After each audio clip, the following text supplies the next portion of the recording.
समझता हूं कि ये जो एक सियासी दहशतगर्दी है इनकी है, जो इलेक्शन कमीशन गर्दी है, उसका भी खात्मा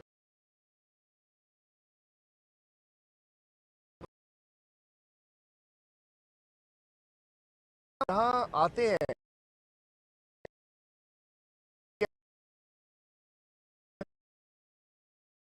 होते देखा, कभी हथकड़ी नहीं लगी। हमने हमजा शहबाज को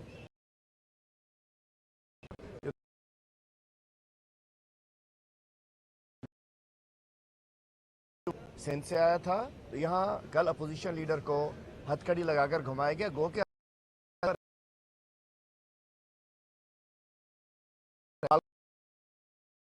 के लिए एक जेवर होता है।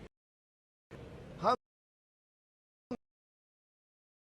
लिए कोई चीज़ें पॉलिटिकल वर्कर के लिए अजीब नहीं होती। थोड़ी सी बात मैं इस पर करता चलूँ कि जो केस था मेरे ऊपर, ऐसा केसेस कम ही सुनने में आए होंगे।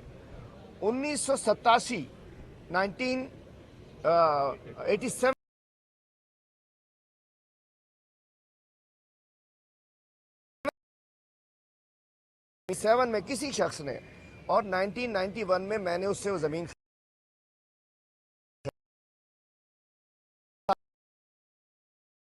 वैसे ही केस बनाया जैसे शीरी मजारी साहब पता नहीं कब्र से लेकर आ गए थे। अभी गड़े मुर्दे उखाड़ रहे हैं। अपने केसेस पे इन्होंने नैब से जान छुड़ा ली है। इन्होंने NRO 2 ले लिया है, इसीलिए आए थे, अपनी जान छुड़ाने आए। 87 के झूठे केस में इन्होंने फंसाने की कोशिश की, लेकिन मैं अदलिया का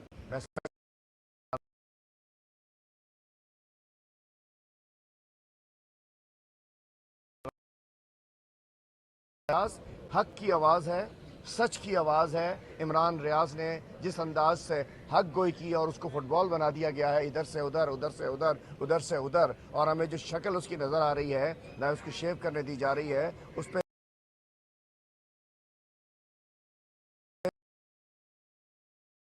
और अल्टीमेटली इसने ख़त्म होना है। और मैं बताना चाहता हूँ कि सिंध में एक और तमाशा, एक आप सबको हंसी आ रही होगी,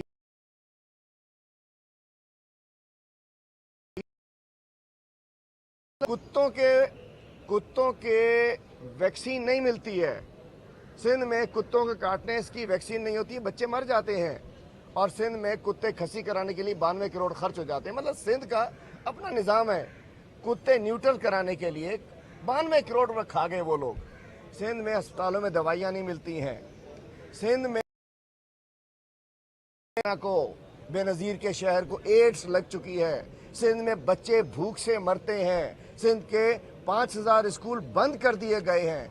10,000 स्कूल वो हैं जो कि चलते नहीं हैं। 69 लाख बच्चे स्कूलों से बाहर हैं। सिंध में 10,300 अरब रुपए पिछले 16 साल में सिंध में आए हैं, जिसमें 1400 अरब रुपए की करप्शन,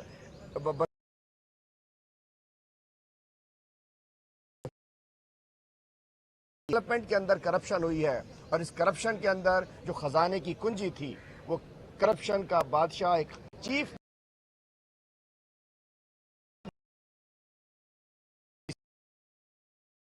मिनिस्टर था और उसके बाद चीफ मिनिस्टर है। तो मैं कहना चाहता हूं, मुराद शाह करप्शन का एक symbol of corruption in Sindh, वो आज़ाद है। और अपोजिशन लीडर, उसका कसूर क्या? मेरा आखिरी कसूर क्या है कि मैंने 27 जून को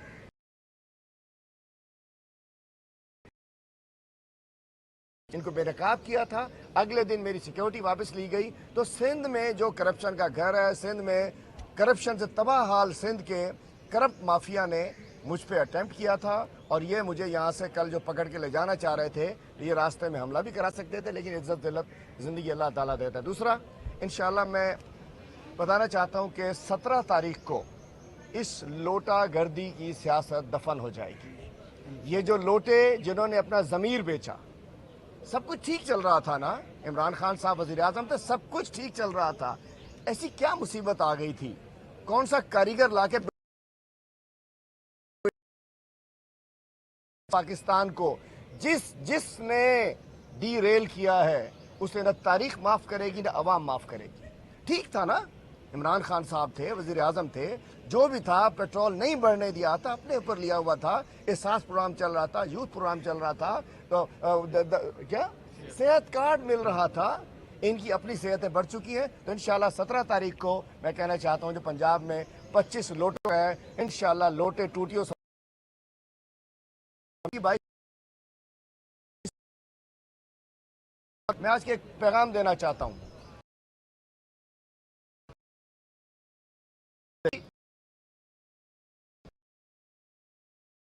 ये जो इन्होंने पट्टे खोल के छोड़ दिए हैं, हमने किसी घरेलू खातून के खिलाफ बात नहीं की है। क्या मियां साहिबान की जो बेगमात घर में बैठी हैं, जो सियासत में नहीं है, किसी ने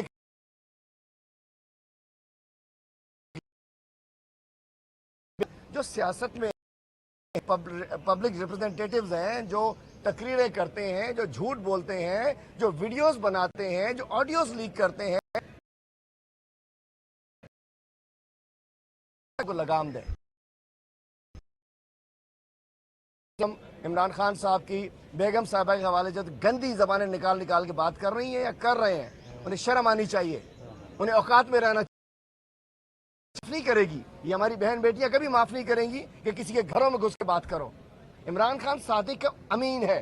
इमरान खान वो शख्स है, पूरी कौम उसके साथ खड़ी है।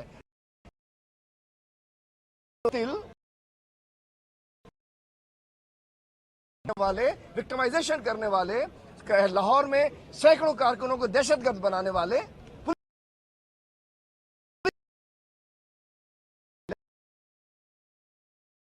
मुझे उम्मीद नहीं थी। मुझे कमरे से निकाला, अभी देखा तो कमरे में जो मेरा वॉलेट पड़ा था उसमें पैसे निकले हुए थे। ये शर्म नहीं आती? शर्म नहीं आती है कि एफआईआर बाद में करती है, पहले पंजाब पुलिस आ जाती है गुलामी करते हुए, एक उठा के अपोजिशन लीडर को बंद कर दे। अगवा किया गया मुझे पंजाब पुलिस की जानिब से अगवा किया गया, चूंकि ये सब चोर इकट्ठे हुए हैं। एक चोर एक दूसरे को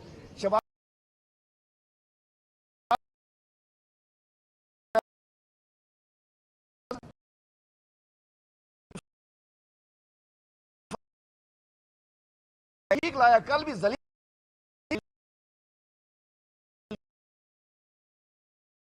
ये लंबी जबानें जो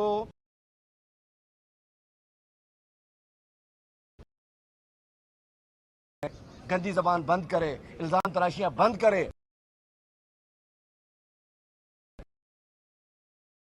बन गई है, उनके शौहरों का हिसाब देती नहीं है वो।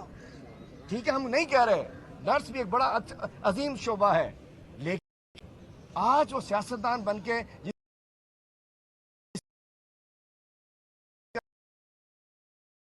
हमारा वाला जिसकी कांपे टांगती हैं, तोशा गाड़ियां चोरी की है तुमने तोशा खाना से।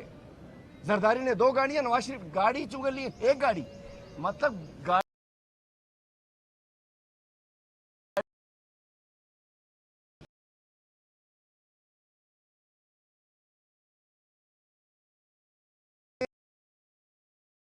या इंतखाब होगा या इनकलाब होगा। कोई सवाल हो तो बताइए। अच्छा, अली बताइएगा कि इससे कबल जब आपकी जो कि पाकिस्तान में ये अलमिया है, आप ये बताइएगा कि उन पे केसेस बनते थे तो क्या वो ठीक थे? सेम वैसे ही हो रहा है आप पर? और क्या जो भी हुकूमत आएगी वो सिर्फ अपनी इंतकामी कार्रवाइयाँ करती रहेगी, अवाम के लिए कुछ नहीं करेगी? बड़ी चंगी गल की थी। एक केस सिर्फ एक केस मखलूद चपरासी वाला केस था, नैब का केस था, वो भी नैब तो आज़ाद इदारा है, नैब पुलिस नहीं है। एक केस बना था पीटीआई के दौर में, बाकी जितने केसेस हैं वो ये इन्हीं चाचे भाग भतीजों ने अपने एक दूसरे के ऊपर बनाए हुए थे। Not a single case. इन्होंने मार्च निकाले, मौलाना का मार्च, डीजल मार्च, पेट्रोल मार्च, महंगाई मार्च, ये सारे मार्च निकले। किसी एक पर बताइए कोई पर्चा हुआ? बिलावल सिंध से आते हैं, इस्लामाबाद पहुंच जाते हैं, पर्चा नहीं हुआ। इस यहाँ दहशतगर्दी के पर्चे हुए, लोगों के घरों में घुसा गया। हमारा एक वर्कर को बेचारे को पुल पे लटका हुआ था, डीएसपी ने लाठी मारी, वो नीचे मर गया। मैं पूछना चाहता हूँ,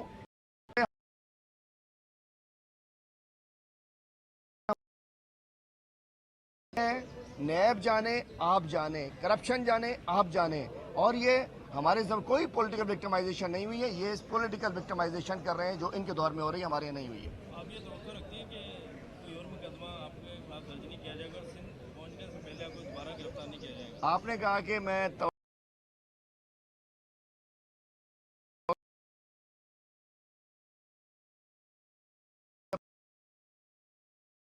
21 को मैं अपोजिशन लीडर बना, उसके बाद 22 मुकदमात हो चुके हैं। बात यह है कि अगर मैं अभी निकलता, मैं चुपके से मुंह बंद करके साइड से चला जाता तो मुझ पर कोई मुकदमा ना होता, मेरी जबान बंद नहीं होती। मेरे पास कौन सी बंदूक मार रहा हूँ मैं, कौन सा बंदूक चला रहा हूँ, कौन सा पुलिस गर्दी कर रहा हूँ, कौन सा डीसी मेरे पास है। लेकिन जब मैं ये बात कर रहा हूँ तो मुकदमे तो बनेंगे, और मुकदमे, सियासी मुकदमे हमारा हार होते हैं, नहीं सकते हैं। बाकी माशाल्लाह जब ये मुकदमे बना बेले कराते रहेंगे, और इंशाल्लाह दूर करीब है हमारा वाकया इंशाल्लाह। जी बहुत शुक्रिया, थैंक यू।